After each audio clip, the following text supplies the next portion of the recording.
Relatório de Jorro. Quando me pediram para realizar esta missão, a terceira, não foi prevista minha permanência na Zona 6 por muito tempo. Devia passar por ela rapidamente, parando apenas para uma ou duas tarefas. Mas não sabíamos então que Taufik fora capturado e que outros deveriam realizar o seu trabalho, eu especialmente. E deveria fazê-lo com rapidez, pois não teria tempo para encarnar e atingir a idade adulta antes de completar as tarefas, agora urgentes, em razão da desgraça de Taufik. O nosso pessoal em Shikasta está assoberbado de trabalho e ninguém poderia substituir Taufik naquele momento. Nem sempre compreendemos que não somos permutáveis. Nossas experiências, algumas escolhidas, outras involuntárias, nos amadurecem de modos diferentes. Talvez tenhamos começado em outro planeta, até mesmo em Shikasta, sem muita escolha, como uma ninhada de cães, mas após algumas centenas de anos, para não dizer milhares, fomos fundidos, amalgamados, cristalizados em formas tão diferentes como as dos flocos de neve. Quando um de nós é escolhido para descer a Shikasta ou a qualquer outro planeta, essa escolha é produto de muita deliberação. Jorro desempenha melhor este ou aquele tipo de trabalho. Nazar é mais hábil em outra modalidade. E Taufik foi designado para uma tarefa específica e difícil, a longo prazo, que aparentemente só ele poderia realizar. Entre parênteses e sem ênfase, confesso que tenho dúvidas a respeito. Muitas vezes tem-me comparado a Taufik, dizendo que somos muito parecidos. Não equivalente, isso nunca. Mas com frequência encabeçamos as mesmas listas e somos amigos Mas quantas vezes e em quantos planetas trabalhamos juntos? E se somos tão parecidos, irmãos, companheiros de vida e de morte, amigos entre os quais nada é proibido dizer, sem reservas, que se responsabilizam mutuamente pelas características do parceiro, se somos tão unidos e ele está perdido para nós, temporariamente sem dúvida, mas assim mesmo perdido, e integrando as forças inimigas, o que posso esperar de mim? Deixo aqui registrado que, enquanto me preparo para esta viagem, que tem como um dos principais objetivos a realização do trabalho de Taufik, tenho gasto muitas unidades de energia para reforçar minha decisão. Não, de modo nenhum, digo a mim mesmo, seguirei os passos de Taufik, meu irmão. E mais, suportarei o que for preciso suportar. Por isso, reagi negativamente ao saber que deveria passar tanto tempo na Zona 6. Sei por experiência que é um lugar que enfraquece, debilita e sobrecarrega a mente com sonhos, suavidades, desejos ardentes que julgávamos sempre a esperança, para sempre perdidos no tempo. Mas é nosso destino, nossa tarefa, nos submetermos constantemente a riscos, perigos e tentações. Não há outro meio, mas não quero ficar na Zona 6. Estive lá 2 vezes. A primeira como membro recente da força-tarefa do primeiro tempo e depois como emissário do penúltimo tempo. Naturalmente, deve ter mudado, como Shikasta mudou. Atravessei as zonas de 1 a 5, com todos os meus receptores funcionando no ponto mínimo. Visitei-as várias vezes e sei que são cheias de vida e, de modo geral, agradáveis, pois são habitadas por aqueles que conseguiram abandonar e ultrapassar as tensões contraditórias de Shikasta e estão fora do alcance dos miasmas da Zona 6. Mas não são agora minha responsabilidade. E passando por essas zonas, experimentei apenas rápidas manifestações de formas, sensações, mudanças de calor para frio, bem-estar. Logo percebi que me aproximava da zona 6, pois o que sentia, sem que ninguém precisasse me avisar, alertou-me. Oh, sim, Shikasta, aí está você outra vez. E com um suspiro interior reuni todas as minhas forças. Um pesar indistinto, sombras de desejos ardentes, um esvaziamento de todas as emoções. E cada passo era um esforço, como se mãos invisíveis me segurassem os tornozelos, como se tivesse sobre mim um peso de seres invisíveis.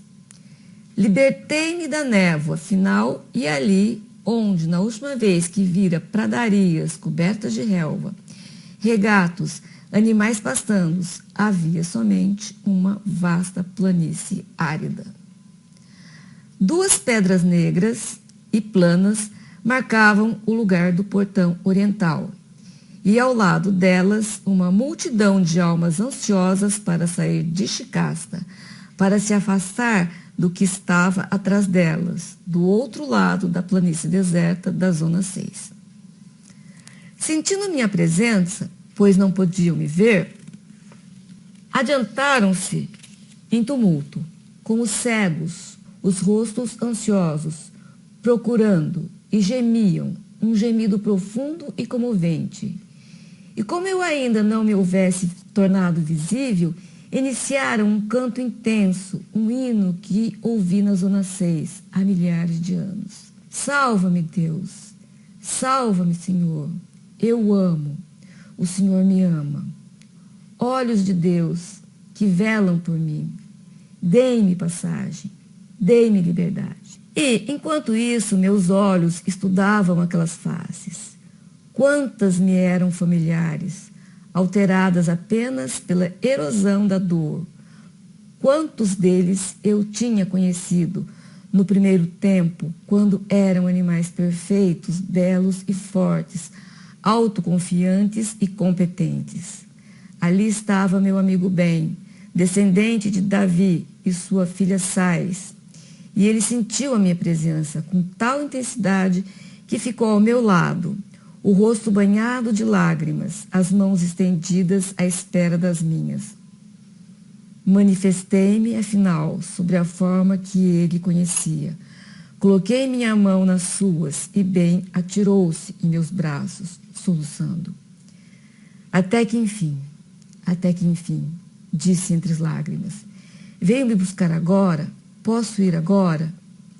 E todos os outros se aproximaram aos encontrões, agarrando, empurrando, e quase me perdi na voragem do seu desespero. Fiquei ali parado, sentindo que cambaleava, que minha substância estava sendo sugada. Então afastei-me deles, obrigando-os a me soltar. E Ben também tirou as mãos de mim, mas ficou ao meu lado gemendo. Faz tanto tempo, tanto tempo. Diga-me, por que vocês ainda estão aqui? Perguntei. E ficaram silenciosos enquanto Ben me explicava. Mas repetiu apenas o que já tinha dito. E quando terminou e os outros começaram a contar, chorando suas histórias, um após outros, compreendi que tinha sido apanhado e comprometido pela necessidade da Zona 6. E em todo o meu ser fermentava a impaciência e o medo, pois todo o meu trabalho estava ainda por fazer. A obrigação me chamava e não consegui me libertar. As histórias eram sempre as mesmas, sempre e sempre iguais. Imaginei se por acaso se lembravam que eu tinha estado ali há tanto tempo dizendo as mesmas coisas. Haviam conseguido deixar esses portões e tinham voltado através da planície e entrado em Shikasta. Alguns recentemente, outros há séculos e milênios, e todos tinham sucumbido a Shikasta, todos tinham enfraquecido a vontade e os objetivos e foram então expulsos para esse lugar. E agora amontoavam-se ao redor do portão oriental. Alguns tinham tentado novamente e de novo sucumbiram, voltando a esse lugar, vezes sem conta, enquanto outros se desesperavam completamente de conseguir forças suficientes para entrar em Shikasta e receber a recompensa por suportá-la, recompensa que consistia em ver-se livre dela para sempre. E ali ficaram, à deriva, fantasmas tênues e miseráveis, ávidos e sedentos por eles que viriam buscá-los e os ergueriam para longe deste lugar terrível, como uma gata leva os filhotes para um canto seguro. O conceito de salvação, de socorro, era neste portão mais evidente e poderoso do que em qualquer outro lugar, e sua pressão e envolvimento me enlouqueciam. Bem, disse eu, falando a todos através dele, bem, você precisa tentar outra vez, não há outro meio. Mas ele chorava e agarrava-se a mim implorando. Eu estava em um turbilhão de suspiros e de lágrimas. Ele não tinha desistido, não podia acusá-lo de ter desistido. Muitas e muitas vezes pairava sobre os portões de Shikasta, esperando, e quando chegava a sua vez, descia, cheio de ânimo e determinação, certo de que agora, por fim. Mas então, só depois de deixar Shikasta, após meses ou anos de um ciclo vital completo, fosse qual fosse o tempo, é que se lembrava, já de volta à Zona 6, dos seus propósitos tão firmes. Decidira salvar-se usando os terrores e perigos de Shikasta, para se cristalizar em uma substância capaz de resistir e sobreviver. Mas, quando se dava conta, compreendia que mais uma vez passara a vida cedendo aos próprios caprichos, enfraquecendo-se gradualmente, mergulhando no esquecimento. Outra e outra vez. E agora o lugar inspirava-lhe tal terror que não tinha forças para se juntar à multidão de almas que esperavam um renascimento às portas de Shikasta. Não, ele tinha realmente desistido. Estava condenado, como todos os outros, a esperar e esperar, até que eles viessem para levá-lo, até que eu viesse. E bem, agarrava-se a mim com insistência. Eu disse o que lhes dissera antes, o que já havia dito. Bem, vocês todos devem atravessar as planícies e esperar no outro lado, pacientemente pela sua vez. Mas agora, a espera não será tão longa, pois Shikasta está repleta de almas. Elas estão nascendo em grande quantidade, cada vez mais. Vão e esperem a sua vez. Ergueram um grande clamor lamentoso. Bem exclamou, mas dizem que está pior agora. Cada vez se torna pior e mais difícil.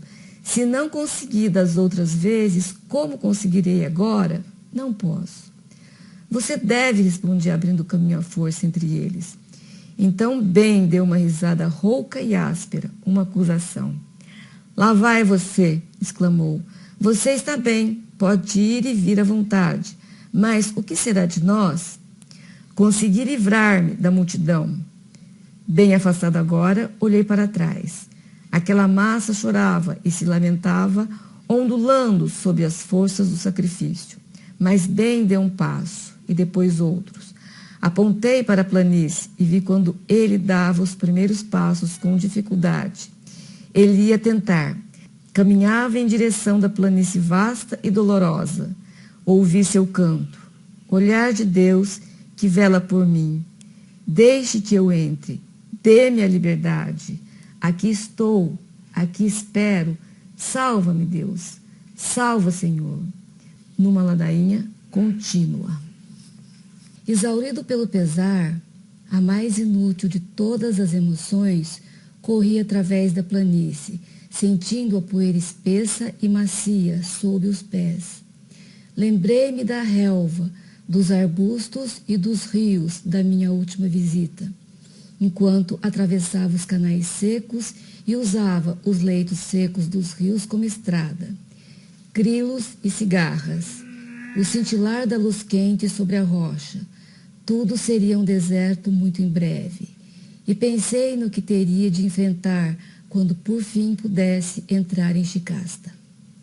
Sentada em uma saliência baixa da rocha, vi uma figura familiar e aproximei-me da forma feminina, curvada, envolta em um sofrimento, um desânimo tão profundo que nem se moveu à minha chegada. Parei ao lado dela e vi que era Hila, que na minha última visita estava no portão oriental. Cumprimentei-a. Erguei o rosto e vi então suas feições marcadas por um pesar árido e implacável. Sei o que vai dizer, observou Hila. Bem está tentando outra vez, disse eu. Mas quando olhei para trás, não o avistei. Vi apenas a poeira avermelhada no ar e a relva seca e partida. Hila olhou também passivamente. Ele está lá, afirmei. Acredite. Não adianta, respondeu. Já tentei tantas vezes. Vai ficar sentada aí o resto do tempo? Não respondeu e voltou à posição anterior, os olhos baixos, imóvel. Para si mesma, Hila era um peso estático, vazio. Para mim, era uma voragem perigosa. Podia ver a mim mesmo tênue e transparente. Sentia-me oscilar, inclinando-me para ela, para o interior das suas violências secretas. Hila, disse eu, tem um trabalho para fazer. Naturalmente, foi a resposta.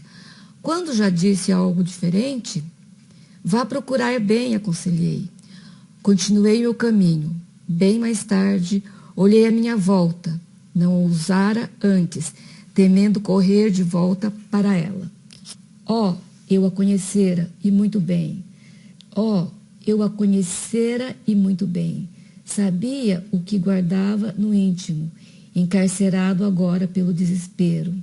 Não estava olhando para mim. Voltara a cabeça e fitava as planícies enevoadas onde bem estava. Deixei-a. Eu estava perdido. A memória da última visita não me ajudava. Não me podia ajudar. Tudo estava mudado. Procurava a morada dos gigantes. Não queria vê-los, pois sabia o espetáculo de degeneração que apresentavam agora. Mas era o caminho mais curto para Taufik. A condição de cativo do inimigo só podia significar, não podia ser diferente, um excesso de vaidade, orgulho, idiotice. Poderia entrar em contato com Taufik através das qualidades equivalentes. Os gigantes, portanto, era preciso. Ao longe, nos desertos, altas torres, rochas nuas e negras, pareciam grupos de punho erguido para o céu vermelho como sangue. Nuvens púrpuras, imóveis, espessas e pesadas. Sob elas, redemoinhos de areia, suspensos no ar como bandos de gafanhotos. Um mundo estacionário e moribundo. Minha sombra longa e delgada estendia-se atrás de mim, quase até o horizonte, acompanhando-me negra e ameaçadora. Uma inimiga. Os picos de pedra desenhavam sombras na areia, aos meus pés. Sombras profundas e atormentadoras, carregadas de memória. Uma delas avolumou-se, moveu-se, separou-se. Resolveu-se em um grupo de gigantes e, à primeira vista, senti no coração um movimento semelhante à súbita perda de força. O movimento que significa pesar e dor. Era esta visão magnífica que eu guardara na memória. Estes seres, altos, conservavam em suas formas vestígios do que tinham sido, mas haviam perdido força e substância. Um batalhão de fantasmas ressequidos, curvados e cambaleantes, com movimentos desajeitados, os olhos vazios, carregados de sombra, caminhavam para mim envoltos na poeira esvoaçante que os encobria e redemoinhavam através deles, mostrando-os a intervalos como silhuetas recortadas no céu subitamente escurecido. Um cinza negro sobreposto ao vermelho, um cinza que escurecia as nuvens púrpuras, que abraçava e arrastava tudo e que erguia como névoa ao redor dos seus pés. Um cinza que obscurecia as nuvens púrpuras, que abraçava e arrastava tudo e que se erguia como névoa ao redor de seus pés. Caminhavam com dificuldade, vindo para mim, através do turbilhão das areias, espectros, sombras. Era esta a grande raça a qual eu aconselhara na minha primeira viagem, aconselhara e apoiara, e por nada. Não consegui reprimir um gemido lamentoso que trouxe até mim, como um eco, o lamento das criaturas, um lamento que para eles significava um brado de guerra. Um brado triste e doloroso, e cada gesto, cada movimento revestia-se de uma impotência artificial e ridícula. Este batalhão de espectros estava consumido pelo orgulho de um passado por falsas lembranças e teria me atacado com os braços esqueléticos se não lhes tivesse mostrado a assinatura.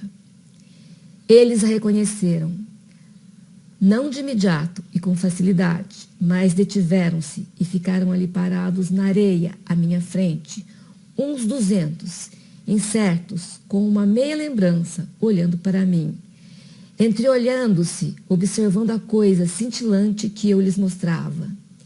E eu fitava, ora um, ora outro rosto devastado, e assim, sim, podia reconhecer neles os seres magníficos que tinham sido. Depois de algum tempo, sem saber o que fazer, voltaram-se, incluindo-me no grupo, e caminharam ou se arrastaram ou cambalearam na direção das grandes rochas. Ali haviam construído um castelo primitivo ou um conjunto de torres. As estruturas deselegantes nem de longe se pareciam com o que esses gigantes tinham construído no primeiro tempo, mas tinham uma grandiosidade patética. Tive vontade de dizer: pensam mesmo que este lugar selvagem é igual ao que vocês criaram quando eram perfeitos?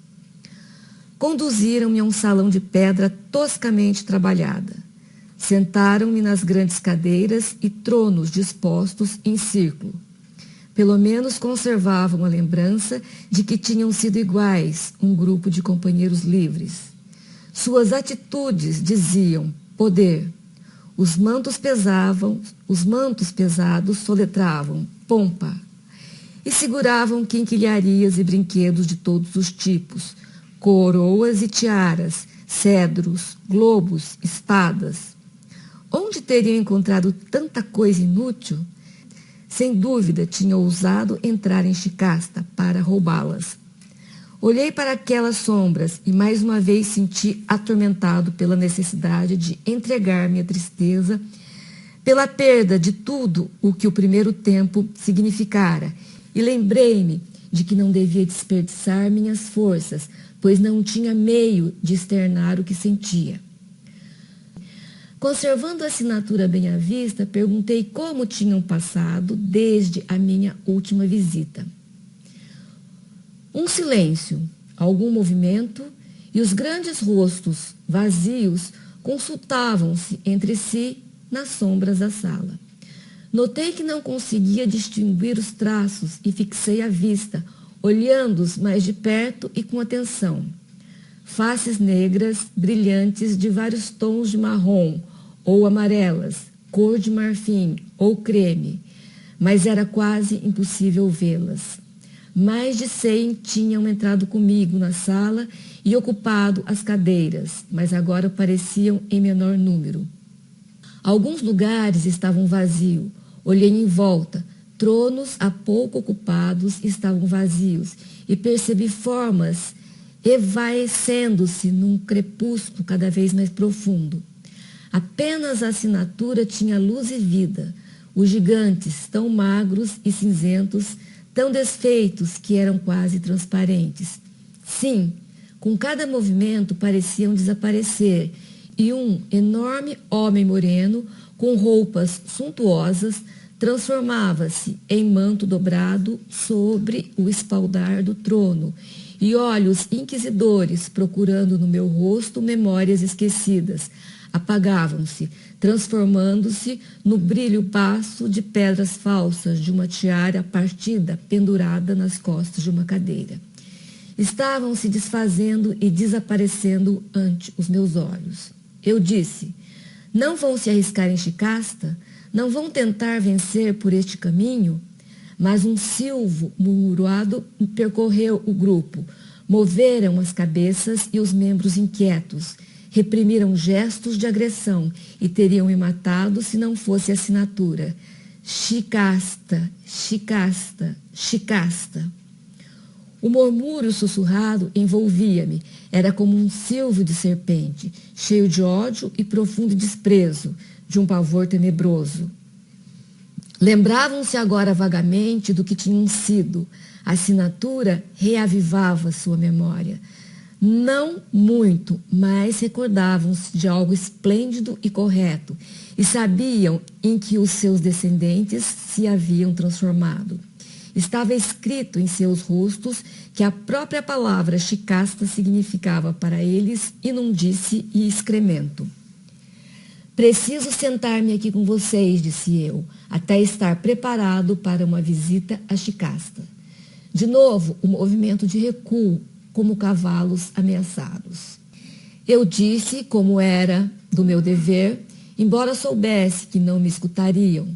Não que não pudesse ouvir, pois se assim fosse, não teria desperdiçado minhas energias, já bastante gastas. Eu disse: venham comigo e eu os ajudarei. Farei todo o possível para que consigam entrar e sair. Continuaram ali sentados, imóveis, aquele grupo de meio fantasmas. Não podiam mover-se. Muito bem, continuei. Devem ficar onde estão até minha volta. Só posso fazer essa viagem através de vocês. E rodeado por esses hospedeiros da morte, sustentado por sua arrogância apavorante, consegui atravessar a névoa que me separava das realidades de Shikasta e iniciar a busca do meu amigo Taufik.